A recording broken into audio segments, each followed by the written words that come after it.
corruption, religious hypocrisy, social injustice. Do any of these sound familiar to you? Because it's happening in the world right now. But as I've taught before, there is nothing that is happening right now that has not happened before. Nothing new under the sun. If you go to the book of Amos, chapter 5, verses 21 through 24. I can't stand your religious meetings. I'm fed up with your conferences and conventions. I want nothing to do with your religion projects, your pretentious slogans and goals. I'm sick of your fundraising schemes, your public relations and image making. I've had all I can take of your noisy ego music. When was the last time you sang to me?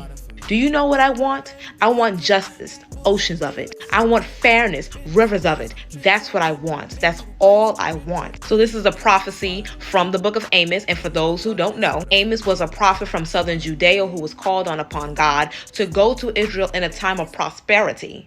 But there is such thing as prospering for the wrong reasons. They didn't prosper because it was the wealthy given to the poor. They didn't prosper because they sang their songs to God and they was in his will and doing things out of obedience. They prospered because of the wrong things they were doing. It was riddled with social injustice, lots of religious hypocrisy, and lots of corruption from who? You guessed it, the wealthy. And you say, all of that's going on right now. Yes, there is. And if you think that God is not sending his prophets out to warn, they are. But just like when you say your prayers, God can move off your prayers, but it's up for the person. It's up to the person to act off of the conviction. Which leads me to my next scripture. Whoever pursues righteousness and love finds life, prosperity, and honor. Proverbs 21:21. So if you prosper in this life, let it not be because you are taking advantage. Let it not be because you're selfish. Let it not be because of your greed, willing to take advantage of those that are weaker just so you can up your status. Because God can flip the script at any time. And anything that he gives, he can and will take away. So if you are in that environment, to the churches who is teaching one way, but your life is showing something different. For the ones who will take advantage of the poor, those who are weaker than you, just because you're concerned about your status and your power, like God can't snatch it all. You in danger, Molly. No, but seriously, give it up.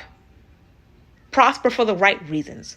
Prosper because you honor God, you love his people, and you're willing to be obedient to his will. Seek righteousness.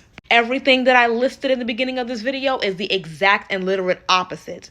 And while you think you got it going on right now, please understand that the only reason why God hasn't swept the rug out from under you as much as he should have is because he's still fulfilling the promise of the covenant that he made to Abraham all those years ago.